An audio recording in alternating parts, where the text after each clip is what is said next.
Wrigley's Spearmint Chewing Gum, the refreshing, delicious treat that gives you chewing enjoyment, presents for your listening enjoyment John Lund as Johnny Dollar.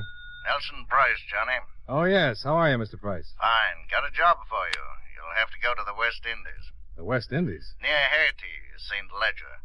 Mr. Claude Sheldon holds a big policy with us. We insure him, his wife, and his farm. They've had a lot of trouble. It's going to cost us a lot of money, and we think an investigation is necessary. Come on down to the office, and I'll give you as much as I've got, Johnny.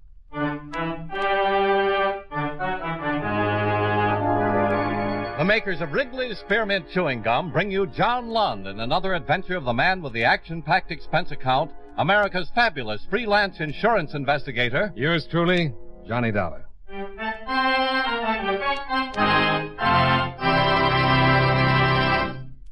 For refreshing taste, plus chewing enjoyment, treat yourself to delicious Wrigley's Spearmint Gum. When your mouth and throat feel hot and dry, a stick of Wrigley's Spearmint gives you quick, long-lasting refreshment. The lively, full-bodied spearmint flavor cools your mouth and freshens your taste. The chewing itself helps keep your throat pleasantly moist. Best of all, you can chew and enjoy refreshing Wrigley's Spearmint Gum almost any time and any place. Keep a package handy right in your purse or pocket so you can chew a stick whenever you want it. For refreshing taste, plus chewing enjoyment, treat yourself to delicious Wrigley's Spearmint Gum. Millions enjoy it, and you will, too.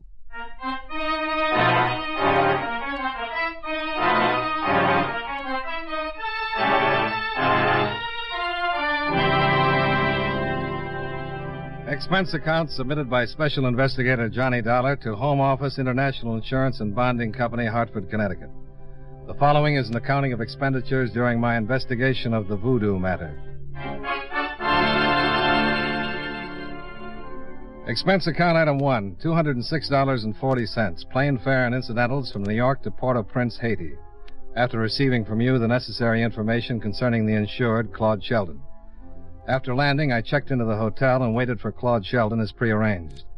I waited for about an hour. Come in.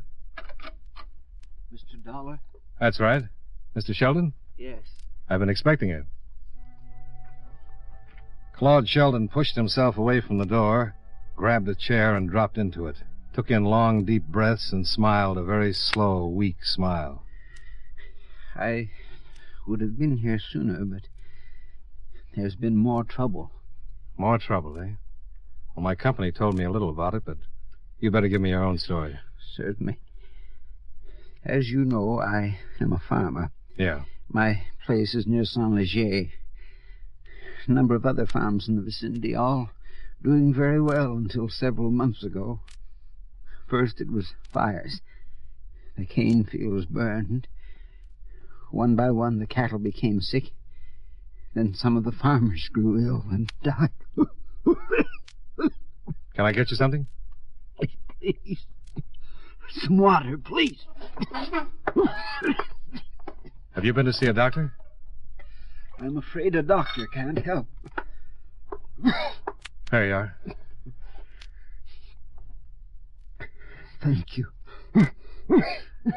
Have you any idea what's wrong with you? Yes and no.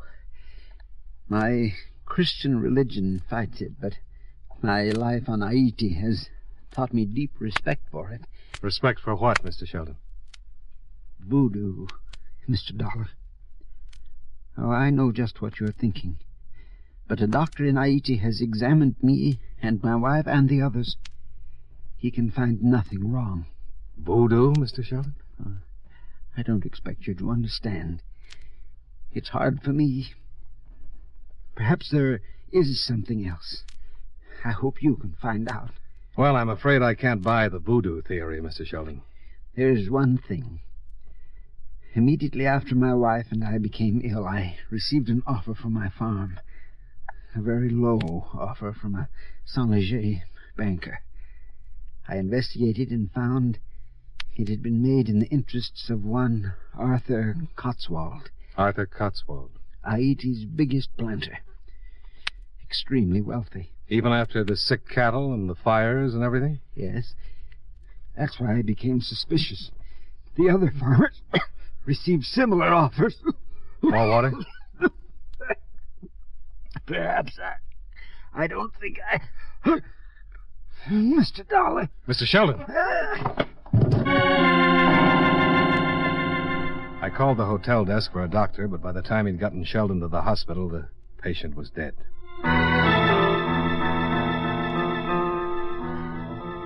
The authorities were called in, and I was questioned. A preliminary examination was made on the dead man, but the cause of death remained a mystery.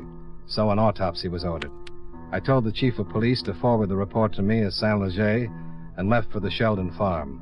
Expense account item 2, $5 American for a beaten-up taxi to take me 10 miles into the country.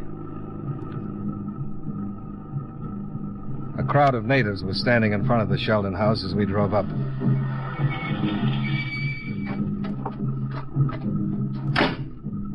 I didn't know what it was. No one said a word. But something was wrong. I could feel it. I walked through the crowd and up to the house and stopped cold as the door opened. Who are you? I'd never seen anything like him. A native who was a good 7 feet tall and must have weighed at least 300. Me, Bimba. Who are you? Me, I'm Johnny Dollar. I'm an insurance investigator. You from United States? Yeah. I'm supposed to investigate the trouble here. Me know. Master Shelton tell me. I saw Master Sheldon about an hour ago. He dead. How do you know he died? You come in house. All right. What are all those people doing out there? They friends. Madame, she die too.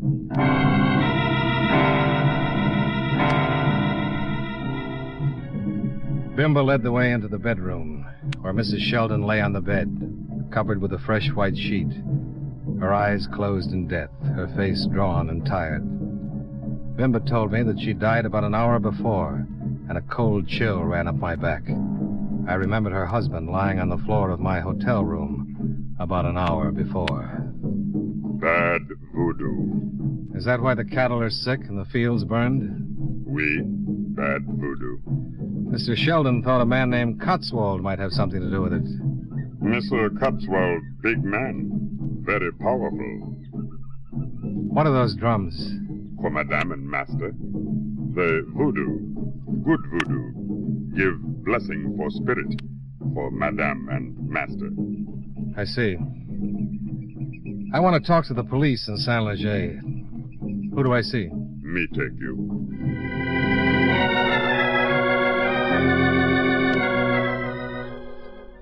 Right then, I inherited Bimba, and if there was going to be any trouble, the giant servant would certainly help to make up for any lack on my part. The first thing I wanted to do was to contact the authorities in Saint-Leger, and Bimba told me my man was Inspector Georges. Bimba saddled up 2 horses from the barn, and together we rode back to Saint-Leger. Bimba pointed out the inspector's office and waited in front while I went in. Oui, Monsieur Dollar. The Sheldons were a very fine family. I knew them very well. How did everybody know they were dead? On Haiti, things of such nature are never a secret. The natives know. Voodoo? Being a stranger to Haiti, Monsieur Dollar, I expect you to be a skeptic. But you're not? Let us say I've been in Haiti too long to be one, huh? You know a man named Cotswold? I would suggest you forget Monsieur Cotswold. Why? Monsieur Cotswold is a very prominent man. Yes, so I've heard. He is the largest plantation owner in the West Indies, a self-made man with a considerable temper. I'll mention it in my report to my office. Eh bien, as you wish. But Monsieur Cotswold is looked upon by the people of Saint-Leger with a great deal of respect. It is my opinion that you should avoid him. First, because I am certain he will not be in sympathy with your motives, and second, because the opposition you will encounter will be far-reaching and much too difficult for you to handle. What if I come up with something incriminating? Oh, for your sake, I hope you do not. What do you do here in Saint-Leger, Inspector? I am the law, Monsieur Dollar. But you wouldn't like it if this Cotswold were guilty of breaching that law? If Monsieur Cotswold has broken the law, it would certainly be my duty to arrest him. But I am not considering the arrest, nor the necessary steps that would have to be taken to prove the guilt. Dangerous steps, Monsieur Dollar. One might trip on those steps. And break his neck. For 10 years I have been the law. If tomorrow Cotswold decided it was time for me to relinquish my position, I should probably retire. So you prefer the middle of the road, eh? It is much easier to see what is ahead. You can always get run down from behind. I do as much as I can to prevent that possibility. No, again, my suggestion that you forget Monsieur Cotswold. I left the philosophical inspector and went back to Bimba, still sitting outside on his horse. Every time I looked at him, it was like a little kid spotting the Empire State Building for the first time.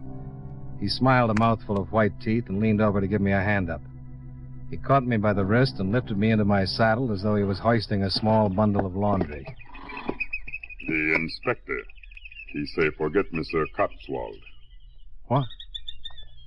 Bimba. Oui, monsieur. Oh, forget it. What do you think I should do? Me think you do what you want. And you know what I want. Oui. You want to go see Monsieur Cotswold. The inspector says I shouldn't. You go anyway. You think it's a mistake? If you afraid. But you're not. You're not strong like Bimba, but you're a good fighter. I don't like to fight, Bimba. Bimba know that. We go see Monsieur Cotswold.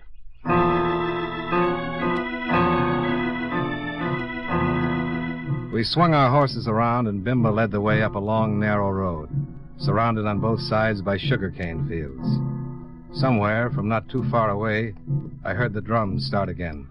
Bimba straightened in his saddle and looked off to the north. He began moving his shoulders, slowly keeping time to the steady rhythm of the drums.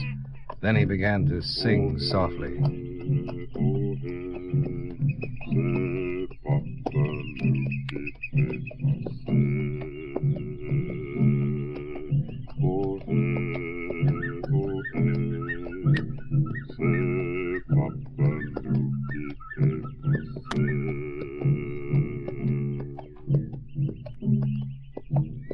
What does that mean, Bimba? It mean in your language, it is our Papa who passes.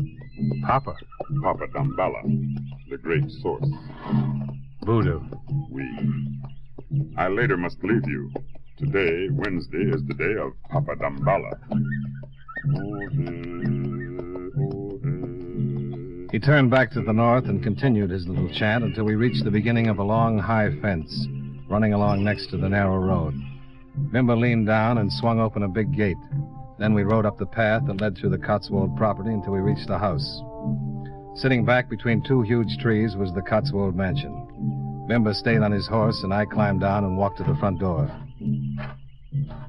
Mr. Dollar, watch out for Mr. Jocelyn. He guard Mr. Cotswold. Thanks.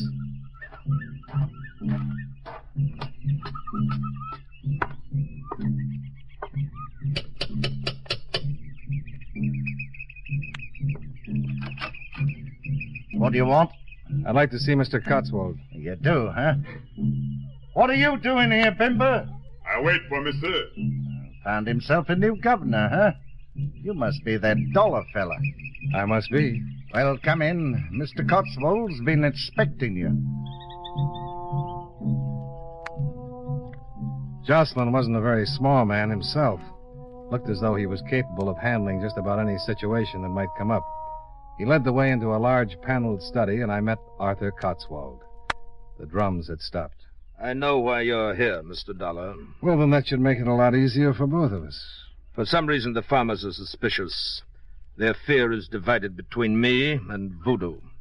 Sheldon convinced some that I might be responsible. And of course you're not. Of course. Sheldon thought you might want to get control of the other farms in Saint-Leger. I simply tried to help them. With their cattle sick and their crops gone, I had my banker make them an offer. What would you want with sick cattle?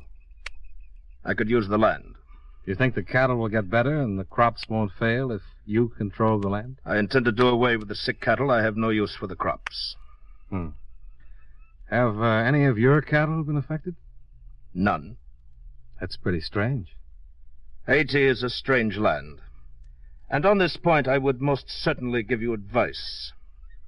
Go home, Mr. Dollar. leave well enough alone. Well enough is pretty bad, the way I see it, Mr. Cotswold.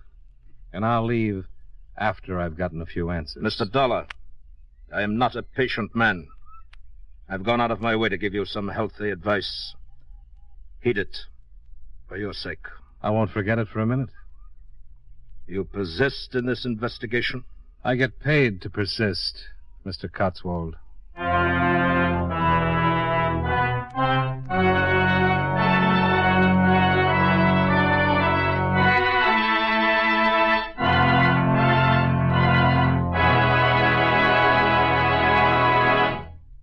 Friends, you know Wrigley's Spearmint Gum is a delicious treat that millions enjoy all year round.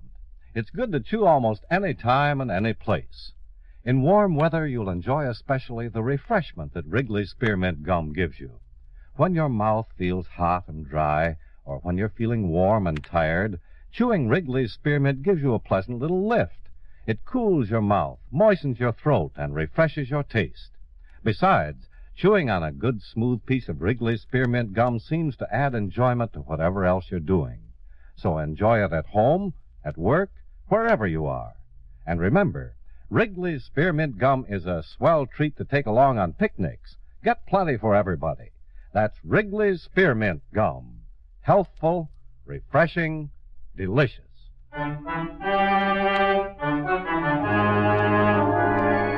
And now, with our star, John Lund, we bring you the second act of Yours Truly, Johnny Dollar.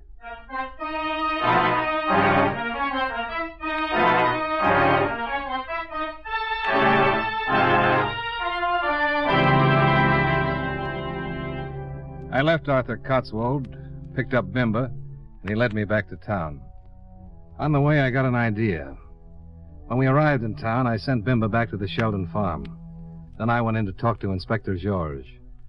The inspector had received a wire from the authorities in Port-au-Prince concerning the autopsy on Sheldon. I had no idea the authorities in Port-au-Prince were interested in this affair. May I see that? Oh, mais certainement. Wow.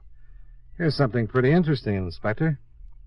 Mr. Sheldon died of a disease known as brucellosis, commonly known in cattle as Bang's disease. I read the account. Ever heard of brucellosis, Inspector? I'm not a medical man, Monsieur Dollar. Undulant fever. Sheldon and his wife probably caught it from their sick cattle. Very bien, then you have solved the mystery. No, not quite. I want to find out why all the cattle belonging to the small farmers got sick and not the ones belonging to Mr. Cotswold. What do you intend to do? I think those cattle were infected and the cane fields burned deliberately. If the cattle were infected, there might be some of the brucellosis still around, and I'm going to find it. And I think you'd better issue a search warrant and come with me. Ah, no, Monsieur Dollar. The middle of the road, remember? I think you'd better start modifying your policy, Inspector. Unless you want me to get in touch with Port-au-Prince and ask that you be held as a material witness in a murder case. I will issue the warrant. I kind of thought you would. I will issue it, but you certainly don't think it will be able enough to get you into that house. No, but it'll make it legal. I sent Bimba back to collect some of his friends. They're going to help us get into that house, Inspector. Oh, no, I will take no part in violence. They won't even be with us. It'll be easy to search the Cotswold place if Cotswold was out fighting a fire. A fire? Oh, just a harmless fire. But far enough away so that Cotswold will think it's his cane fields. Oh. Well, I don't agree with such methods, Monsieur Dollar, but as long as it's a harmless fire, I will issue the warrant. Well, welcome back to the gutter, Inspector. The view isn't much, but you can't miss where you're going.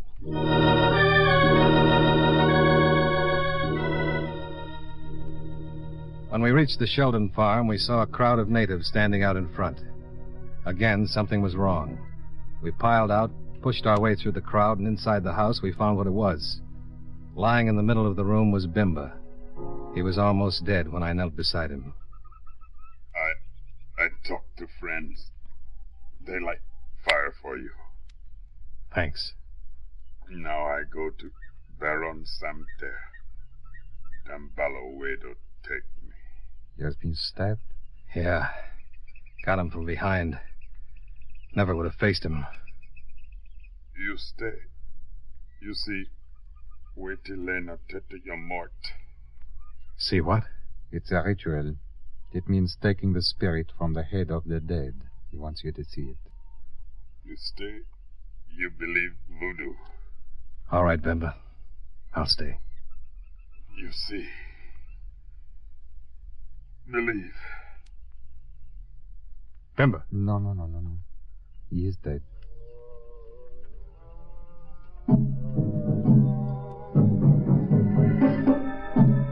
The next few hours I'll never forget.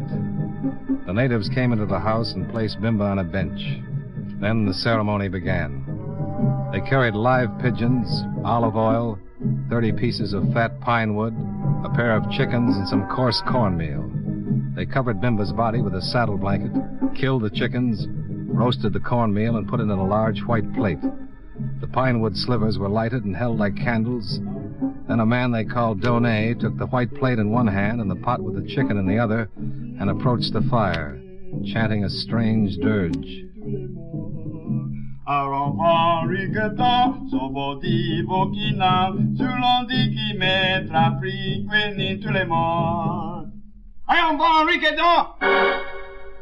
Then as Donet finished the last line of the chant, the body of Bimba sat straight up with straining eyes, bowed its head, and fell back.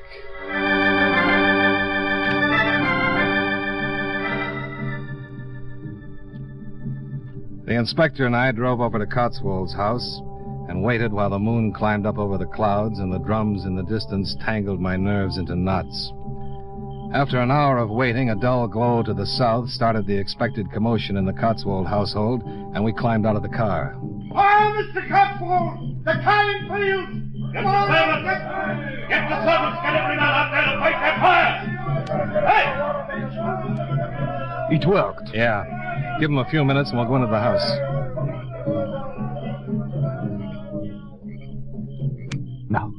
Now.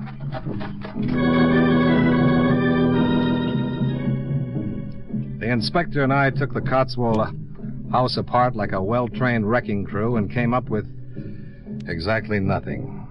Well, Monsieur Dollar? Isn't there a barn out back? Oui. Then let's go. The drums were louder now, and the dull glow of the fire had nearly vanished. The inspector took one end of the barn, and I took the other. We worked toward each other. And just about the time I was ready to give the whole thing up... Monsieur Dollar. You find something? This.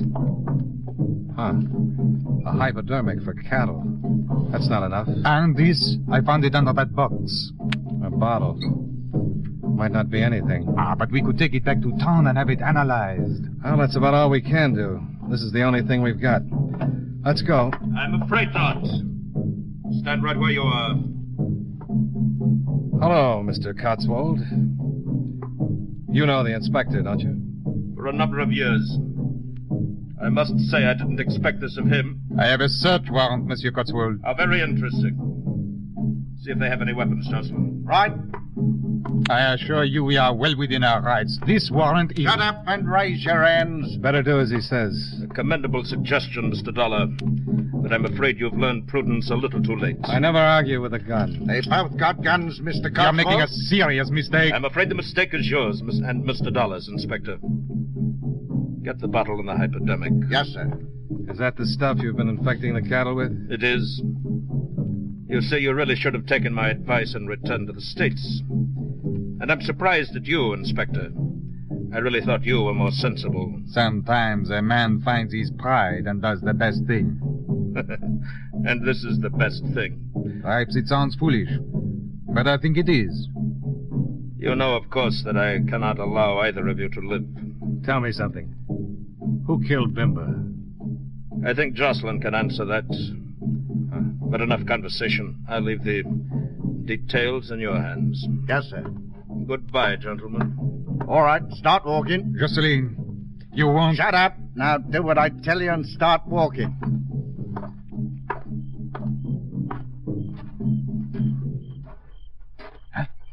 The drums have stopped. Just keep moving right out the gate. What about the drums? What does it mean? I don't know. Mr. Cotswold! All right, both of you, start running for that house. Go on. We ran into the house with Jocelyn right behind us. He ordered us to go ahead of him and into the dark study. And that's where we found Cotswold, stretched out on the floor, his dead eyes staring up at us, his mouth open in a soundless scream. His neck had been broken. Ah, mon Dieu. Who's here? Monsieur Dollard. Who is it? Who's in this room? No! No! Get away from me, you're dead!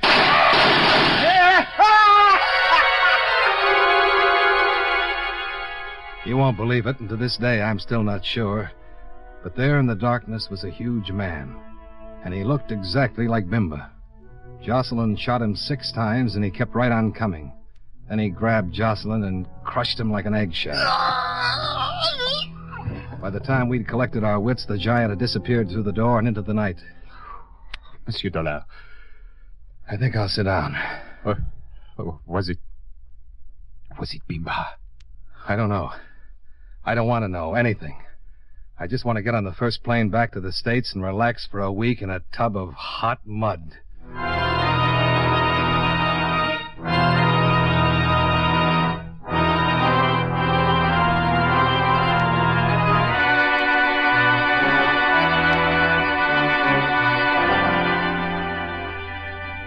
Well, there it is. It certainly looked like Bimba. If you're inclined to believe in voodoo, perhaps it was. I talked to some of the natives before I left, and it didn't seem unusual to them. Cotswold was a bad man, and Bimba had come back from the dead to avenge his people. I know it sounds crazy, but I'm telling it to you just the way I saw it. Or am I? Well, anyway, it's the inspector's problem. Expense account items 3 and 4, $250. Hotel bill, plane fare, and incidentals back to Hartford. Expense account total, $461.40. If you want any more information, you can contact me at the Greenbrier Rest Home. I'll be the 3rd mud pie from the left. Yours truly, Johnny Dollar.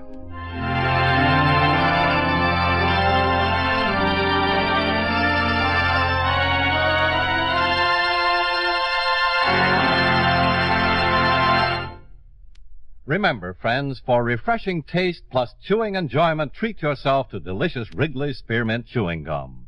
The taste of fresh spearmint is cooling and delightful, and there's lots of it in every stick of Wrigley's Spearmint Gum. It freshens your mouth, helps keep your throat moist, and sweetens your breath besides. You'll enjoy the good chewing, too, because Wrigley's Spearmint is so smooth and pleasant to chew on. There's nothing else quite like it. Next time you're at the store, stop at your friendly merchant's display of chewing gum and get a few packages of good-tasting Wrigley's Spearmint Gum. Always keep some handy for refreshing taste plus chewing enjoyment. That's Wrigley's Spearmint Chewing Gum. Healthful, refreshing, delicious.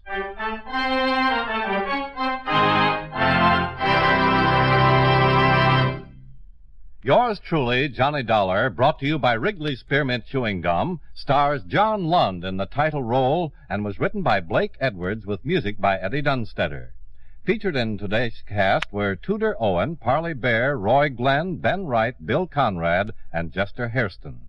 Yours truly, Johnny Dollar, is produced and directed by Jaime Del Valle.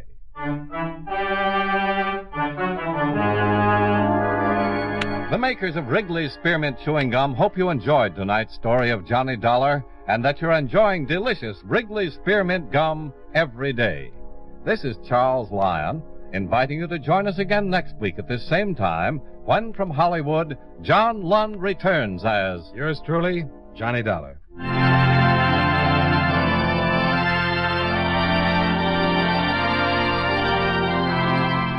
This is the CBS Radio Network.